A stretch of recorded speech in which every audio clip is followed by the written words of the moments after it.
স্বাগতম জনাইছোঁ morning recipe ভিডিঅ'লৈ। আজিৰ ৰেচিপিটি হৈছে মছালা এগ কিউবছ। এয়া দেখিবলৈ একেবাৰে পনীৰ চব্জিৰ দৰে আৰু বনাবলৈ অতি সহজ। তেন্তে আহক ভিডিঅ'টো আৰম্ভ কৰোঁ।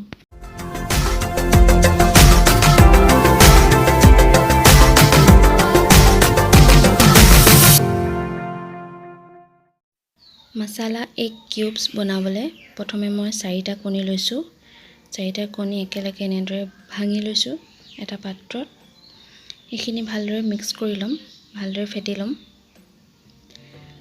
ইয়াত দিম প্ৰথমতে অলপ জালুক গুড়ি, লগত দিম সোৱাদ অনুসৰি নিমখ। গোটেইখিনি দি ভালদৰে মিক্স কৰি ল'ম।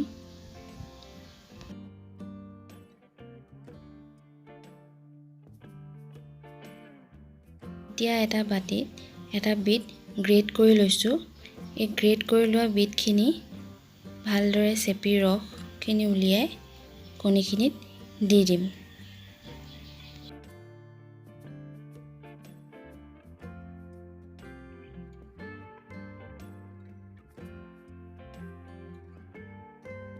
বিটৰ ৰসখিনি এনেদৰে কণীত মিক্স কৰি ল'লে এটা সুন্দৰ ৰং উঠে, দেখিবলৈ বৰ ধুনীয়া হয়।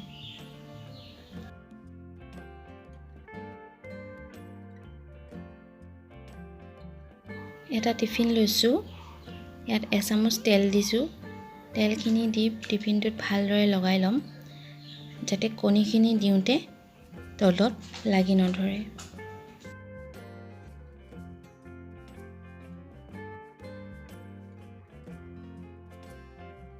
এতিয়া ফেটি থোৱা কণীখিনি টিফিনটোত বাকি দিম।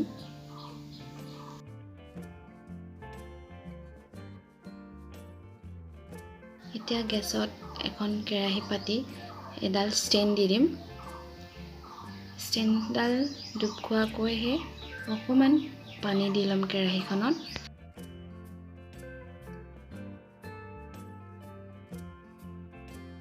টিফিনটো ঢাকন এখনেৰে ঢাকি লৈ কেৰাহীখনৰ ওপৰত দি দিম।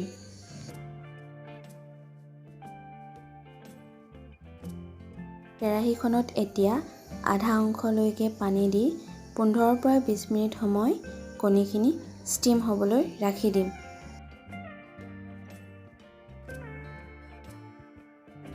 প্ৰায় 20 মিনিট হৈ গৈছে কণীখিনি ষ্টিম কৰা। প্ৰথমতে কণীখিনি চেক কৰি ল'ম সিজিছেনে নাই। এনেদৰে এডাল যদি কাঠি সুমিয়াই দিওঁতে লাগি নধৰে তেন্তে কণীখিনি সিজিছে। এতিয়া কণীখিনি এনেদৰে কাট কৰি পনীৰ দৰে সৰু সৰু পিচ কৰি উলিয়াই ল'ম। কণীখিনি এইটো চাইজতে কাটি লৈছোঁ। আপোনালোকে নিজৰ ইচ্ছা অনুসৰি নিজৰ সাইজ বা শেপত কাটি ল'ব পাৰিব।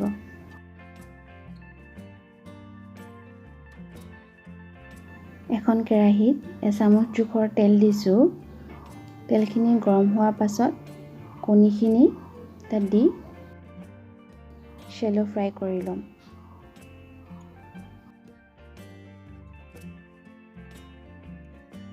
এইখিনি এটা ছাইডত 1 মিনিটমান ভাজাৰ পিছত পুনৰ আনটো ছাইডত 1 মিনিট সময়ৰ বাবে ফ্ৰাই কৰি ল'ম।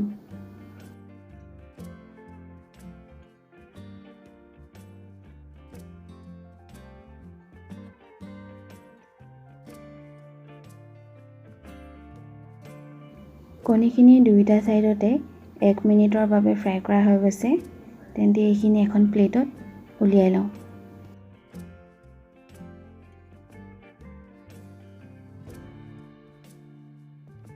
একেখন কেৰাহীতে 2 চামুচ জোখৰ মিঠাতেল দি তাত দিছোঁ এচামুচ গোটা জিৰা, এটা কাটি থোৱা পিঁয়াজ, নহৰু 3-4 ফুটা বটা আৰু লগত দিছোঁ এটুকুৰা আদা বটা। এই সকলোখিনি দি ভালদৰে মিক্স কৰি ল'ম। পিঁয়াজখিনি অকণমান ফ্ৰাই হ'লে তাত দিম হালধি এচামুচ, গৰম মছলা এচামুচ, জলকীয়া গুড়ি এচামুচ আৰু দিম ধনিয়া পাউডাৰ এচামুচ। এইখিনি কিছু সময়ৰ বাবে ভালদৰে ভাজি ল'ম। এতিয়া দিম এটা সৰুকৈ কটা বিলাহী লগতে দিম আগতে গ্ৰেট কৰি থোৱা বিটখিনি। এই সকলোখিনি ভালদৰে মিক্স কৰি লৈ তাত দিম এচামুচ নিমখ।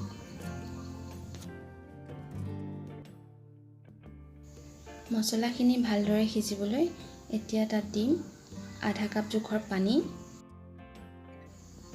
মছলাখিনি সিজাৰ পিছত ঠাণ্ডা কৰি এইখিনি মিক্সিত পিচি ল'ম। মছলাখিনি পিচি মই এনেদৰে এটা পেষ্ট বনাই লৈছোঁ। পুনৰ একেখন কেৰাহীতে এচামুচ জোখৰ তেল দি তাত দিম এচিকুট হিং আৰু পেষ্ট বনাই লোৱা মছলাখিনি তেলত দি দিম। মছলাখিনি কেইছেকেণ্ডমানৰ বাবে কম জুইত ভালদৰে ভাজি তাত দিম আধা চামুচ চয়া চচ। মছলাখিনি 1 মিনিটমান ভজাৰ পিছত তেল ওলালে তাত দিম 1 কাপ জোখৰ পানী। মই মছলা পেষ্ট বনোৱা পাত্ৰটোৰ পৰাই পানী দিলোঁ, সেইবাবে আপোনালোকে অৰেঞ্জ কালাৰ দেখিব পাৰে।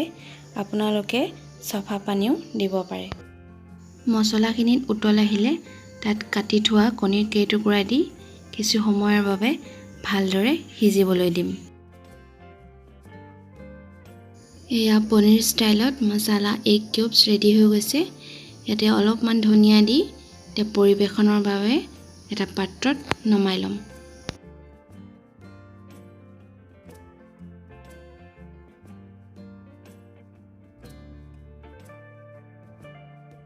মছলা এগ কিউবছ ৰেচিপিটো চাই কেনে পালে মোক কমেণ্ট কৰি জনাবলৈ নাপাহৰিব, আৰু যদি ভাল পাইছে তেন্তে লাইক, শ্বেয়াৰ আৰু কমেণ্ট কৰিব। লগতে মোৰ চেনেলটো ছাবস্ক্ৰাইব কৰিব নাপাহৰিব। পুনৰ এটি নতুন ৰেচিপি ভিডিঅ' লৈ আহিম। তেতিয়ালৈ বাই বাই।